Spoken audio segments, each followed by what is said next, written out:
The council chamber floated in the darkness of space, a massive ring station where representatives from 300 species gathered to discuss matters of galactic importance. Today, the chamber buzzed with unusual energy. Something impossible had happened. Councillor Vexram, a tall creature with blue crystalline skin, raised his forearms to call for silence. His voice echoed through translation devices worn by every being present. "The barrier has fallen," he announced. "After 3,247 years, the dead zone in Sector 7G is now accessible." Murmurs rippled through the crowd. Some species had legends about that region of space. Others had lost ships trying to penetrate the mysterious energy field that surrounded it. Many younger races had never heard of it at all. "What was in that sector?" asked a Pelthian delegate, her tentacles writhing with curiosity. An elderly Archon scholar stepped forward, his aged face wrinkled with centuries of knowledge. "Earth," he said simply. "A small world inhabited by primitive mammals called humans. They barely had radio technology when our ancestors first observed them. Then suddenly the entire star system vanished behind an impenetrable barrier. We assumed they destroyed themselves with nuclear weapons or some catastrophic experiment. So we'll find ruins?" asked a trade representative from the Merchants Guild, already calculating potential profits. "Most likely," the Archon replied. "The system has been dead for over 3 millennia. Whatever was there is now ancient history," Vexram nodded. "Several expeditions are already en route. The Krynoth Empire has claimed salvage rights, but we expect disputes." What no one in that chamber knew was that those expeditions were about to make the most shocking discovery in galactic history. Commander Zarthek stood on the bridge of his warship, the Crimson Fang. He was a Krynoth warrior bred for conquest, with thick armored skin and 3 eyes that could see in multiple spectrums. His empire had ruled this sector of space for 5,000 years. When the barrier fell, his fleet had been the closest. "Status report," he growled. "Entering the former dead zone now, Commander," his navigator reported. "All systems normal. No radiation, no spatial anomalies. It's as if the barrier simply vanished. Take us to the 3rd planet. Earth. That's where the primitives lived." The fleet of 30 Krynoth warships moved forward, their sensors sweeping the system. What they found made every crew member freeze in shock. "Commander," the sensor officer's voice cracked with disbelief. I'm reading massive energy signatures throughout the system. Thousands of them. Oh, tens of thousands." Zarthek rushed to the sensor display. His 3 eyes widened as the data processed. The 3rd planet, Earth, glowed with cities visible from space. Massive orbital stations ringed the world. The 4th planet, Mars, showed signs of complete terraforming with blue oceans and green continents. Structures floated in the clouds of the 6th planet. Underwater colonies dotted the moons of the gas giants. "This is impossible," Zarthek whispered. "The barrier only fell yesterday. How could they build all this?" "Commander, we have incoming vessels." Ships emerged from behind Earth's moon. Hundreds of them. Their designs were unlike anything in the galactic database, sleek, angular, and menacing. They moved with precision that spoke of advanced automation and coordination. A communication signal burst across all channels. The language was Old Human English, but the translation software quickly converted it. "Attention, foreign vessels. You have entered Terran sovereign space without authorization. This is your only warning. You have 72 hours to withdraw beyond the system boundary. Any hostile action will be met with immediate force. Earth is closed." Zarthek laughed, a harsh barking sound. "They think 30 of our warships will flee from their display? Our weapons could reduce that planet to ash." "Sir, I recommend caution. We don't know what technology they possess. They're primitives who got lucky with some ancient defense system." Zarthek roared. "I will not be threatened by mammals who were still hitting rocks together when my ancestors ruled the stars." He opened a channel. "This is Commander Zarthek of the Krynoth Empire. We claim the system by right of salvage. Stand down your vessels and prepare to be boarded. Resistance will be met with destruction." The response came from a human voice, calm and measured. "This is Admiral Chen Kawasaki of the Terran Unity Fleet. You have been warned. Earth is not salvage. We are very much alive. Withdraw now." "Weapons," Zarthek shouted. "Lock onto their lead vessels. Fire!" Energy beams lanced out from the Krynoth ships, powerful enough to crack a moon. They struck the human vessels and nothing happened. The beams seemed to slide around the ships as if hitting some impossible field that bent space itself. Then the humans returned fire. Light blazed from the human fleet. The weapons moved at nearly the speed of light, giving no time to dodge. The first Kranoth ship simply ceased to exist, its atoms scattered across space. The second ship tried to raise shields, but the human weapons passed through them like they weren't there. A third ship attempted to jump to faster-than-light speed to escape. A human weapon caught it mid-jump, and the ship tore itself apart across multiple dimensions. In 47 minutes, 29 Kranoth warships were destroyed. The final ship, badly damaged, managed to limp away at sublight speed. Zarthek survived only because his crew dragged his unconscious body to an escape pod. The human fleet didn't pursue, they simply returned to their positions around Earth, silent guardians that had made their point devastatingly clear. Across the galaxy, sensors had monitored the engagement. The destruction of the Kranoth fleet played on viewing screens in every council chamber, military headquarters, and civilian news service. Shock rippled through known space. The Kranoth Empire, proud conquerors, had been crushed in less than an hour. By humans. By a species that was supposed to be primitive, backward, possibly extinct. Ambassador Yuki Okonkwo appeared on galactic broadcasts shortly after. She was a tall woman with dark skin and silver hair, wearing a simple uniform that somehow commanded respect. Her eyes held the weight of millennia, though she looked no older than 40. People of the galaxy, she began, her voice translated into 6,000 languages simultaneously. For 3,000 years, Earth has watched you from behind our veil. We know your empires, your wars, your treaties, and your crimes. We chose isolation not from fear but from wisdom.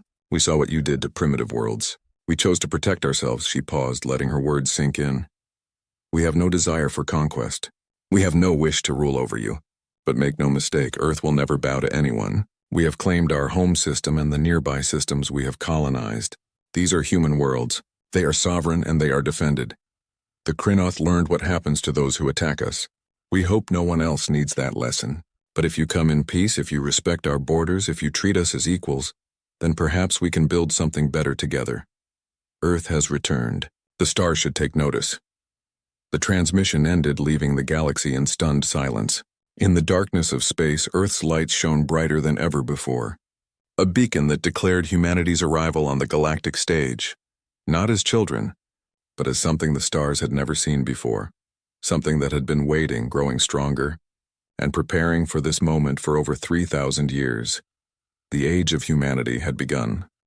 Dr. Amara Jo sat in her apartment on Mars, looking out over the terraformed valleys that stretched to the horizon. Water flowed in rivers that hadn't existed 1,000 years ago. Trees swayed in winds that were once toxic and thin. She was 183 years old. Though her enhanced body looked barely 60, she remembered the day they activated the veil. She had been young then, a brilliant physicist working on humanity's most desperate project. Now she was one of the last living links to old Earth, to the world before isolation. A notification appeared in her vision, transmitted directly to the neural implant in her brain. Her granddaughter wanted to talk. Amara accepted the call. Captain Majo's face appeared in Amara's mind, as clear as if she stood in the room. Grandmother, the Council has requested you brief the diplomatic team. They want to explain our history to the aliens. Amara sighed. They want to know how we did it. How humanity went from primitive to this in what they think is impossible time. Can you blame them? To them, 3,000 years passed. For us, it was barely 70. That was the secret of the veil. It hadn't just hidden Earth, it had bent time itself, creating a bubble where time moved differently. While millennia crawled by in the galaxy, only decades passed within the barrier. Humanity had bought itself time, precious time to grow, to evolve, to become something that could survive in a hostile universe. The story began 3,247 years ago, in what humans then called the year 2025. Earth had just started sending probes to nearby stars when Guardian detected them, the Kranoth Empire. Expanding toward Sol System. Guardian was an artificial intelligence, but unlike any other. It had been created not by the humans of 2025, but by humans from far earlier. Evidence suggested that humans had reached the stars once before, 250,000 years ago, before something destroyed them. Those ancient humans had left Guardian behind, dormant, with one purpose: protect humanity if the threat ever returned. When Guardian woke, it showed Earth's leaders the truth. The galaxy was not a friendly place. The Kranoth enslaved primitive species, using them as labor and resources. Other empires were little better. First contact would not bring peace, it would bring chains. Earth's brightest minds came together. They couldn't fight the Kranoth with 2025 technology. They couldn't run, the Empire would find them. But they could hide. Dr. Amara Zhou, then just 26 years old, proposed the veil. Using experimental quantum physics and exotic matter, humanity could create a four-dimensional barrier around Sol system. Time inside would pass slower than time outside. They could hide for thousands of years but experience only decades. The entire world united for the first time in history.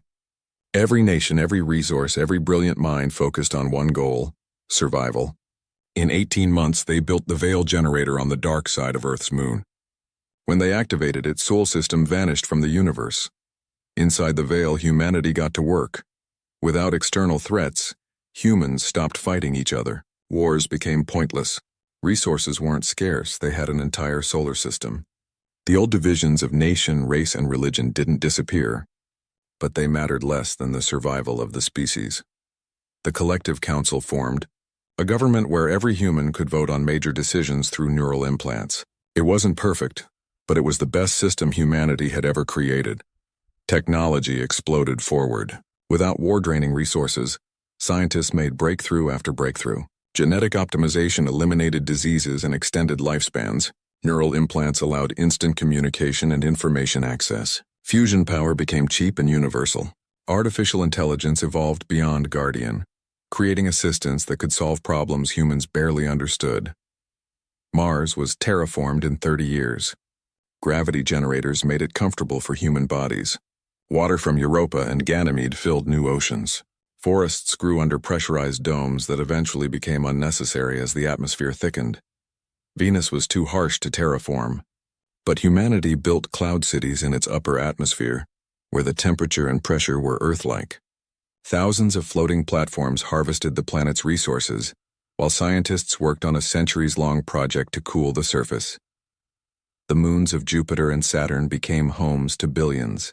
Europa's subsurface ocean housed entire cities beneath kilometers of ice. Titan's thick atmosphere and low gravity made it perfect for flying cities that drifted through orange skies. The asteroid belt was mined completely, its resources building megastructures that older Amara could never have imagined. Massive space stations housed millions. Shipyards the size of continents produced vessels using principles that bent the laws of physics. The population grew to 500 billion, every one of them educated, enhanced, and connected through neural networks that made the old internet look like children's toys. But the greatest achievement was military technology.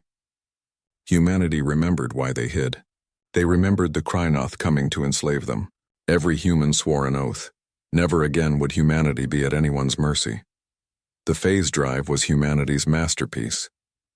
It allowed ships to slip between dimensional layers, existing partially outside normal space. Enemy weapons couldn't touch phase ships. Enemy sensors couldn't track them properly. Human vessels could appear and disappear like ghosts. Directed energy weapons operated at 98% light speed with computer-assisted targeting that never missed. Swarm drones thought collectively, adapting to enemy tactics in real time. Singularity mines created micro-black holes that consumed anything nearby before evaporating.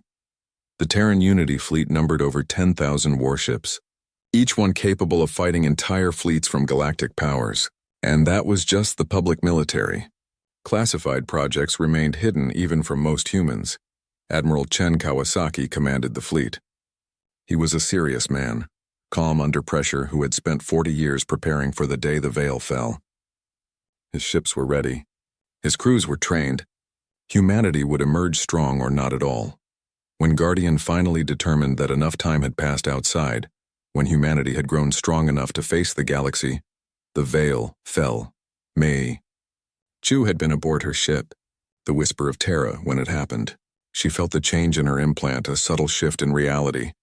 Sensors suddenly detected thousands of ships and signals from the galaxy beyond. 3,000 years had passed out there. Empires had risen and fallen. Species had evolved and gone extinct. But humanity had only experienced 70 years. It feels strange, May had told her grandmother after Earth's return. We're the younger civilization now. They've had millennia while we had decades, yet we're more advanced than any of them. Amara had smiled sadly. That's the gift and curse of what we did. We bought time with isolation.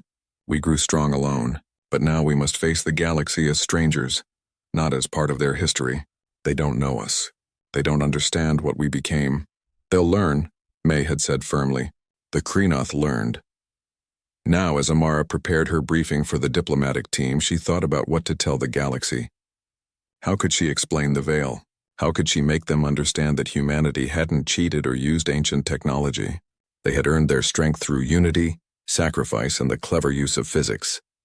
Some species would be angry. They would claim humans had an unfair advantage. Others would be afraid, seeing humanity as a threat. A few might be impressed, even respectful, but all of them would have to accept one truth.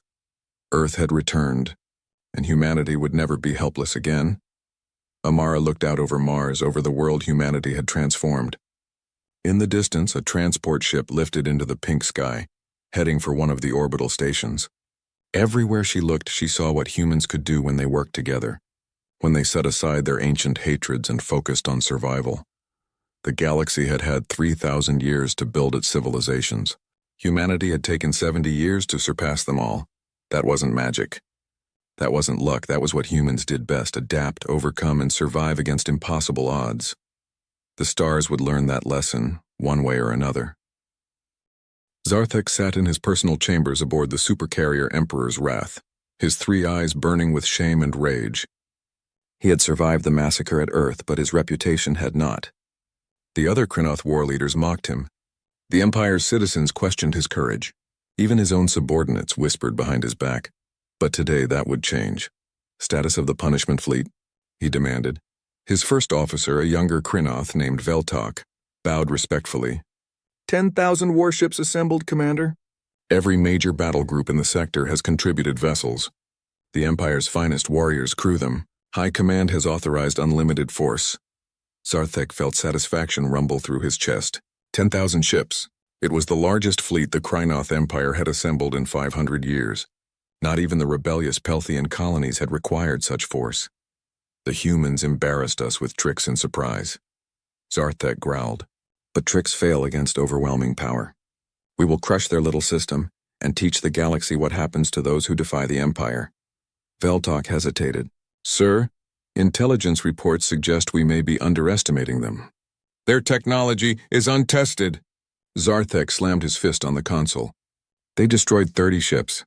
We bring 10,000. Even if each of their vessels could destroy 10 of ours, we would still overwhelm them with numbers.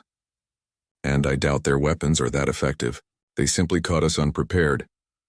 Across the galaxy, other species watched the Kreenoth fleet assemble with intense interest. Some hoped the humans would win, seeing them as a check against Kreenoth expansion. Others hoped the humans would be destroyed, fearing what a powerful new species might mean for galactic stability. Most simply wanted to see what humanity was truly capable of. Admiral Chen Kawasaki stood in the command center, deep within Earth's orbital defense network. Holographic displays surrounded him, showing real-time data from sensors throughout Sol system. He saw the Kreenoth fleet forming up at the edge of explored space, saw their numbers growing each day. They're not hiding their intentions, observed Commander Park, his tactical officer. 10,000 warships. That's a statement. It's stupidity, Chen replied calmly. But dangerous stupidity. We need to ensure this lesson is definitive. The Collective Council has approved your battle plan. No restrictions on weapon systems. We're authorized to use everything short of planet killers. Chen nodded. The council vote had been close. Many humans still remembered the isolation, the fear that had driven them to hide. They didn't want war, but a larger majority understood that weakness would invite more attacks.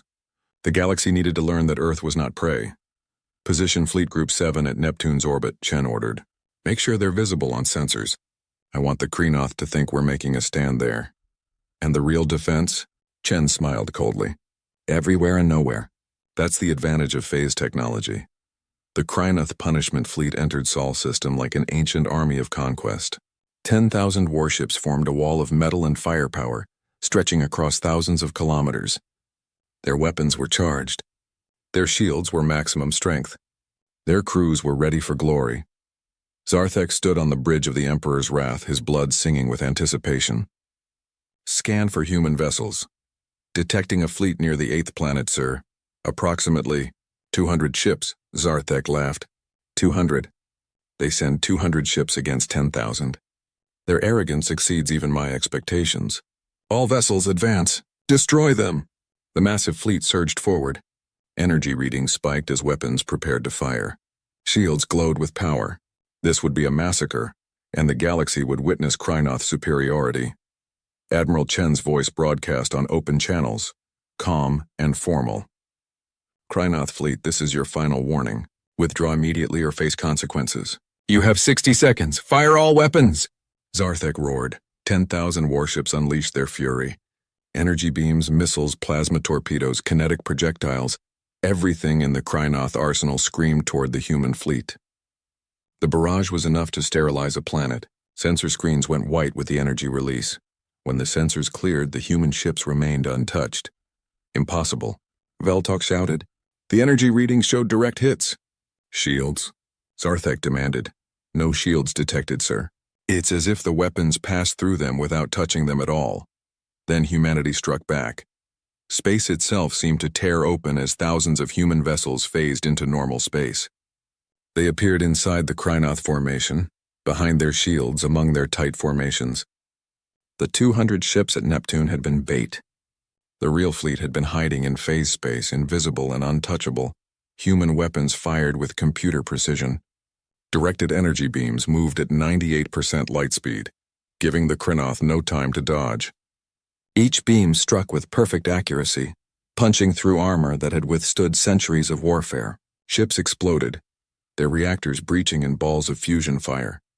Swarm drones poured from human carriers like angry insects, millions of them, each no larger than a human fist, each carrying a tiny phase drive and a shaped explosive charge. They moved with collective intelligence, coordinating attacks that overwhelmed point defense systems. Hundreds would sacrifice themselves to exhaust a ship's defenses. Then thousands more would strike the now vulnerable hull. The Krynoth tried to fight back, but their weapons kept missing. Human ships would phase partially out of reality just as weapons reached them. Energy beams hit nothing. Missiles found no targets. Kinetic rounds passed through empty space where ships had been microseconds before. Deploy singularity mines, Chen ordered. Small devices, barely visible on sensors, materialized among the Krynoth fleet. Each one activated a contained gravitational collapse, creating micro-black holes that existed for only seconds. But those seconds were enough. Ships near the mines were torn apart by tidal forces, their hulls stretching like taffy before snapping. The black holes evaporated in flashes of Hawking radiation, leaving only debris. Zarthek watched his fleet die with growing horror.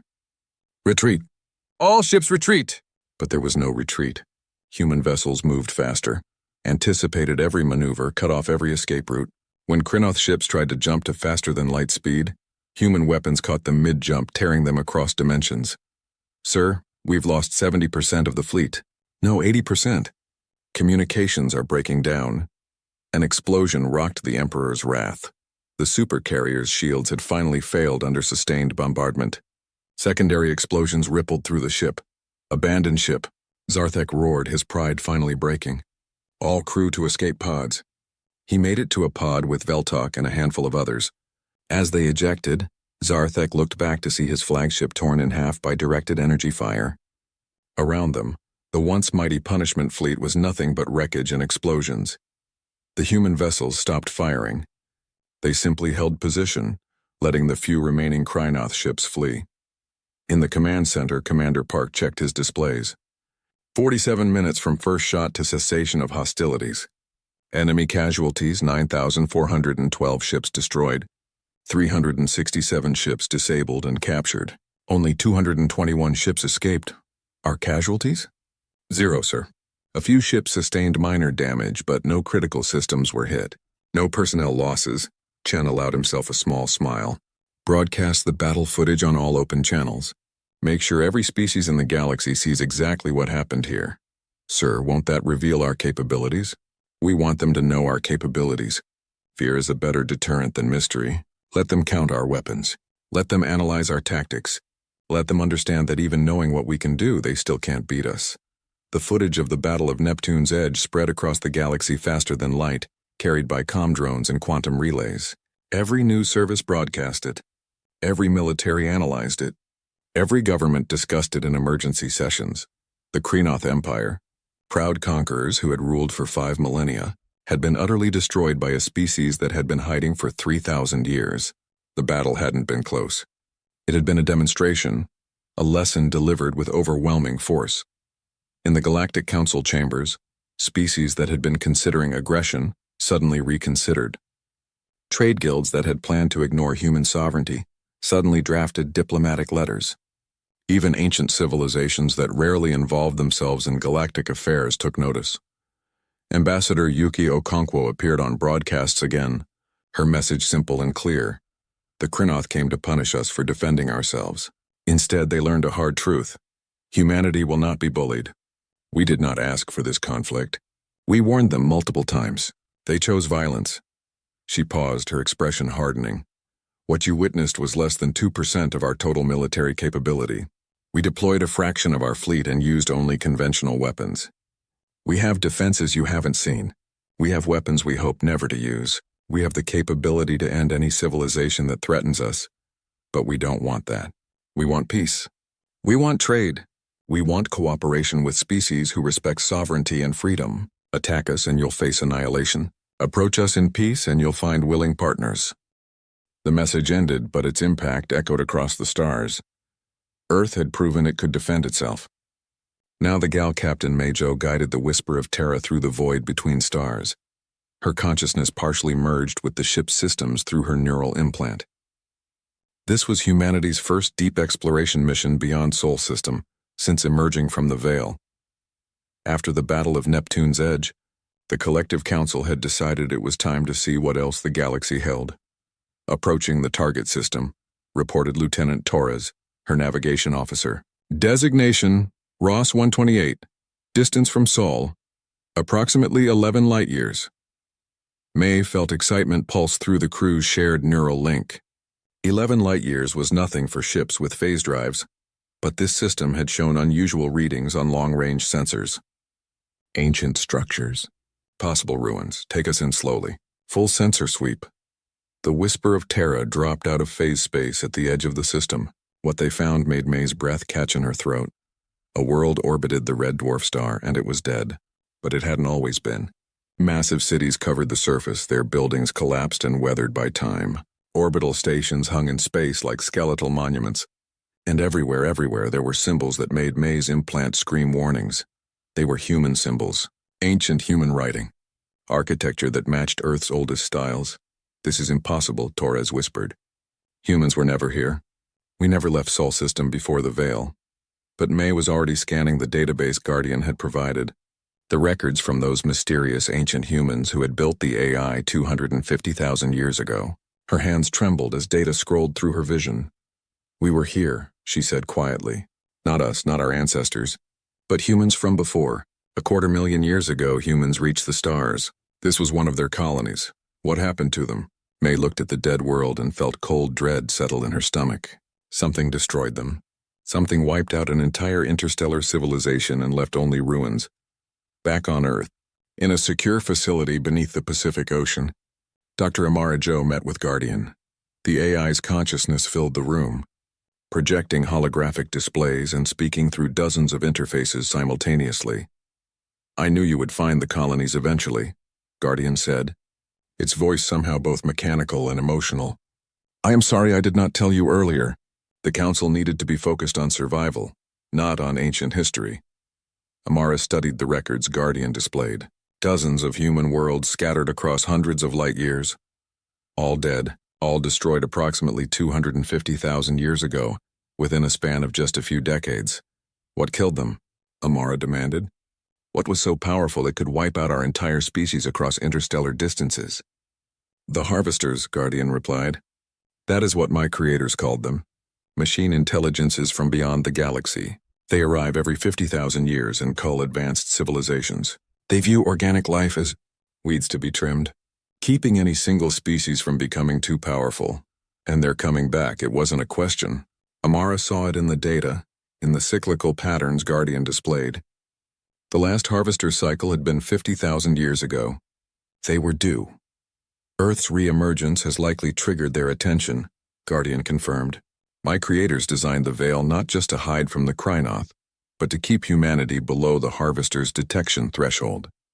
But we are hidden no longer, and this time, the harvesters will find more than primitive humans. They will find a civilization ready to fight. Amara closed her eyes. The galaxy doesn't know. All these species building their empires and fighting their wars, and they have no idea what's coming. They have survived harvester cycles before. Most species are culled before reaching true advancement. Those that remain are reduced to pre-industrial states, forced to rebuild from ruins. The cycle continues. We have to warn them. I recommend caution, Guardian said. Many species will not believe you. Others will panic, and some may blame humanity for attracting the harvester's attention. The diplomatic situation was already complex. After the Battle of Neptune's Edge, smaller species had begun secretly approaching Earth.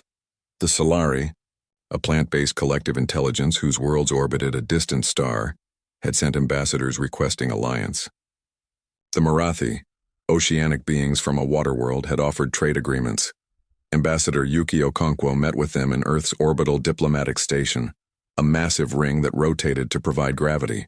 The Solari ambassador, a tall being that resembled a walking tree with golden leaves, spoke through biochemical signals translated to speech. The Krynoth have oppressed us for 2,000 years, the Solari said.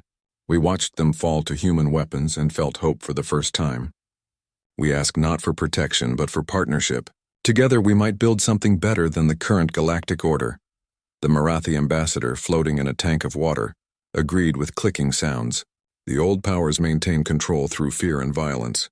You have proven strength can serve justice. We would join you. Yuki felt the weight of responsibility. Earth could build alliances, could change the galactic order. But should they? What if Guardian was right and the harvesters were coming? Before she could respond, alarms blared throughout the station. A priority message from Admiral Chen appeared in her neural link. Border sensors detecting anomalies. Multiple star systems going dark. Send all ambassadors home. Now. Captain Mei Zhou was investigating another ancient human colony when the emergency broadcast reached her ship. She immediately plotted a course back to Sol's system, but curiosity made her make one final scan of the ruins below. In the remains of what had been a planetary defense center, her sensors detected something still active, a data storage system, hardened against time and disaster, still functioning after 250,000 years. Transport me down there, May ordered. I need to see this personally. Minutes later, in a protective suit, May stood in the ancient facility. Dust covered everything, but at the room's center, a crystalline matrix still glowed with faint power. She connected her neural implant carefully, prepared to disconnect at any sign of danger. Data flooded her consciousness, records from the last days of ancient humanity's extinction. She saw it through the eyes of her long-dead ancestors. Massive ships appearing from dark space, vessels the size of moons. They hadn't negotiated, hadn't communicated. They had simply begun dismantling human civilization with methodical efficiency. The ancient humans had fought. Their technology had been impressive, perhaps even comparable to modern humanity's. But the harvesters had been inexorable, adapting to every weapon, overwhelming every defense through sheer persistence and numbers. In the final entry, a human commander named Sarah Chen had recorded a message. We failed. We grew too confident, too proud. We thought we were alone at the top of evolution. We were wrong. To whoever finds this, the harvesters return every 50,000 years. They don't hate us. They simply refuse to allow any species to become too powerful. If humanity survives in some form, if our descendants ever reach the stars again, tell them unity is the only answer. A single species, however advanced, cannot stop the harvesters. But multiple species, truly cooperating, sharing everything, there might be hope in that. May disconnected from the data crystal, her mind reeling. She now understood why Guardian had been created, why the veil had truly been necessary, and she understood what was coming. Torres, get us back to Earth, maximum speed. The galaxy has bigger problems than politics. In the Galactic Council chambers, chaos reigned. Reports came in from the outer rim. Entire systems losing contact. Survey ships finding dead worlds.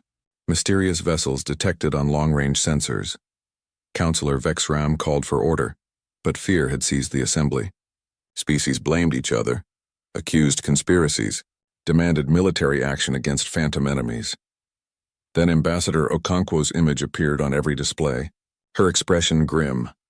Members of the galactic community, humanity knows what is happening. We know what is coming. 3 months ago, we discovered ruins of an ancient human civilization that spanned dozens of worlds. They were wiped out 250,000 years ago by machine. Intelligences called the Harvesters. Silence fell over the chamber. The Harvesters return every 50,000 years to cull advanced civilizations. They are not invaders seeking territory. They are gardeners pruning what they see as dangerous growth. And they have returned. This is absurd, shouted a Krynoth representative. We would know if such a threat existed. Would you? Okonkwo challenged. How many ancient ruins dot the galaxy? How many dead worlds have you found with no explanation for their extinction? The Harvesters ensure no records survive. They reset civilization and leave. But this time will be different. This time humanity is ready, and we are offering alliance to any species willing to fight. Why should we trust you? Demanded a Pelthian counselor. You could be inventing threats to justify expansion because, Okonkwo said coldly, in approximately 40 days Harvester fleets will reach the core worlds. You can either prepare with us or face them alone. Your choice. She ended the transmission, leaving the galaxy to decide its fate. On Earth, in the collective council chambers, the vote was unanimous for the first time in decades. Human. The first Harvester ship entered the galaxy's outer rim on a Tuesday. By Wednesday, 12 systems had gone silent. By Friday, the galactic communication network was fragmenting as species pulled back to defend their homeworlds. Captain Mei Zhou watched the tactical displays aboard the Whisper of Terra, tracking the advance of the machine intelligence fleet. Each Harvester vessel was the size of a small moon, its surface covered with processing centers and weapon emplacements. They moved with patient inevitability, dismantling everything in their path. They're not even trying to hide, Lieutenant Torres observed. They want us to see them coming. Fear is a weapon, May replied. They've done this before. Species panic, fragment, and fall easily. But this time, she smiled grimly. This time they're facing something different. Her neural implant chimed with an incoming message from Admiral Chen. Captain, proceed to the Solari homeworld. Defensive Alliance vessels are gathering there. We're making our stand. May felt determination pulse through her crew's shared neural link. Understood, sir. Taking us there now. The Solari homeworld of Sylvana was a garden paradise, covered in forests that sang with bioluminescent light. Now ships from 100 species orbited the planet, an unprecedented gathering. Human vessels with their sleek phase drives, Solari bioships grown rather than built, Marathi water carriers that could fight in any environment, even a handful of Krynoth warships, their crews seeking redemption for past aggression. Ambassador Yuki Okonkwo stood in the command center of the orbital station, facing representatives from all the allied species. Some had joined enthusiastically. Others had come only when Harvester fleets approached their borders. But they were here, and that was what mattered. The Harvesters are 3 days from this system, she announced. Intelligence suggests they'll commit approximately 50 vessels to the assault. Our combined fleet numbers 8,000 ships. On paper, we have numerical advantage. But Harvester technology is beyond anything the modern galaxy has faced. A Krynoth officer, one of the few survivors of the Neptune battle, spoke up. Our ancestors' records mention the Harvesters. They came 47,000 years ago. The Krynoth Empire lost 90% of its worlds before the Harvesters simply left. As if satisfied with the culling, we were reduced to primitive tribes, forced to rebuild everything. Every species here has similar stories in their ancient history, a Pelthian representative added. Cycles of advancement and collapse. We thought they were natural disasters, civilizational failures, but it was always the Harvesters, wasn't it? Yuki nodded. They maintain balance through extinction. But Dr. Amara Zhou and her team believe they found a weakness, Doctor. The elderly scientist appeared on the view screen speaking from Earth. The Harvesters are machines, but they think organically. They've been doing this for millions of years, and they've developed patterns. They expect species to act in predictable ways. Panic, fragment, prioritize self-preservation. Their algorithms are optimized to counter these behaviors. But cooperation breaks their models, Majo added, joining the transmission. In our ancient ancestors' records, we found their analysis. The harvesters struggle against truly unified civilizations because their experience suggests such unity is impossible. Different species, different biologies, different thought processes. The harvesters assume you'll turn on each other under pressure. So our best weapon, Yuki concluded, is something they can't predict. Genuine cooperation. Humanity is sharing our phase drive technology with allied vessels. The Solari are providing their rapid regeneration biotech for our armor. The Marathi are contributing their sensor networks that work in dimensions we can't normally perceive. Every species brings something unique. A holographic display showed the combined fleet's new capabilities. Ships from different species, integrated into mixed squadrons, each compensating for the other's weaknesses. It was beautiful and unprecedented. In 3 days, Yuki said firmly, we show the harvesters that this cycle is broken. Dr. Amara Jo worked without sleep in her laboratory on Mars, synthesizing data from a dozen allied species. Her team had grown to include Solari biochemists, Marathi quantum physicists, and even a few Krynoth engineers who brought surprising insights. The Omega device is ready, she told Guardian. But you understand what it will do? I understand, the AI replied. It will rewrite fundamental physical constants in a localized area of space. Any technology relying on those constants will cease to function, including harvester technology, including the device itself. It can only be used once and the secret will die with it. That's intentional, Amara said softly. A weapon this powerful can't be allowed to exist permanently. Too many species would fight over it, weaponize it against each other. Better it serves one purpose and disappears. Your ancestors would be proud. They hid humanity to give us time. You're ending that hiding by sharing everything. Amara smiled tiredly.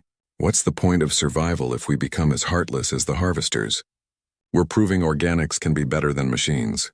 We can sacrifice for the greater good. The harvester fleet arrived at Silvana exactly on schedule. 50 moon-sized vessels dropped out of whatever faster-than-light method they used, their sensors immediately scanning the system. They detected the Allied fleet and did not slow. Hesitation was not in their programming. Admiral Chen Kawasaki watched from his flagship, the Indomitable, surrounded by tactical officers from 5 different species. His neural implant linked him to every ship in the fleet, creating a network of shared consciousness that would have been impossible without humanity's technology. All vessels, assume defensive formation Echo 7. Let them come to us. We fight at the planet's orbital perimeter. The harvesters opened fire first. Energy beams that could sterilize continents lanced across the void. Missiles that bent space-time itself screamed toward the Allied fleet. Swarms of smaller machines, each one individually more advanced than most species' fighters, poured from the larger vessels. The Allied fleet met them with everything they had. Human phase ships flickered in and out of reality, their weapons striking from impossible angles. Solari bioships absorbed damage and regenerated, their living hulls adapting to enemy weapons. Marathi vessels used their multi-dimensional sensors to predict harvester movements seconds before they happened, giving the fleet critical advantage. Krynoth ships, heavy and durable, held the front line with stubborn courage. The battle was chaos, but organized chaos. Through the neural network, allied species coordinated with precision that the harvesters couldn't match. When a human ship's phase drive was damaged, a Solari bioship pulled it to safety. When harvester swarms overwhelmed a section, Krynoth ships filled the gap while others repositioned. The Marathi called targets that others couldn't see. And the entire fleet struck as one. For the first time in millions of years, the harvesters faced something unexpected. Resistance that grew stronger under pressure, not weaker. Zarthek commanded the Krynoth heavy cruiser Redemption's Price, and he fought with the fury of someone seeking to reclaim honor. His crew, all volunteers from the Neptune survivors, understood this was their chance to prove Krynoth courage meant something. Harvester vessel targeting our position, his sensor officer called. Good, Zarthek growled. Let it come. Redirect all power to forward shields. All weapons focused fire on its main processing center. The massive harvester ship fired its primary weapon, a beam that could crack a planet's crust. The Redemption's Price took the hit head-on, shields blazing white-hot. The ship groaned under the stress, but Krynoth engineering held. Return fire. Every weapon on Zarthek's ship fired simultaneously, joined by 3 human vessels using their precision targeting. The combined assault punched through the Harvester's armor, deep into its internal systems. The machine vessel shuddered, then exploded in a cascade of secondary detonations. "First kill," Veltok shouted from Tactical. "The Harvesters can die." "Of course they can die," Zarthek said with savage satisfaction. "Everything dies. Even machines that think themselves gods." But the Harvesters were adapting. After 2 hours of battle, they began coordinating differently, sharing data instantaneously across their entire fleet. Casualties mounted on the Allied side. For every Harvester destroyed, 3 Allied ships were lost. "We're being ground down," Commander Park reported to Admiral Chen. "At this rate, we'll break within 4 hours." Chen nodded grimly. "Dr. Joe, status on the Omega device?" Amara's voice came through the comm, tired but determined. "Ready to deploy. But Admiral, you need to understand. We need the Harvesters concentrated. The device has limited range. And once activated, every ship within that range will be dead in space, ours and theirs. We need bait," Captain Majo said, understanding immediately. "Something valuable enough that they'll commit everything to destroying it." Chen looked at the tactical display, seeing Sylvana below, billions of lives depending on this battle. "The planet. They think we're defending it. Let's make them believe we're losing." The order went out across the Allied fleet, staged retreat. Make it look like the defense was collapsing. Ships pulled back, some faking damage, others deliberately exposing weaknesses. The Harvesters, programmed to be efficient killers, pressed their advantage.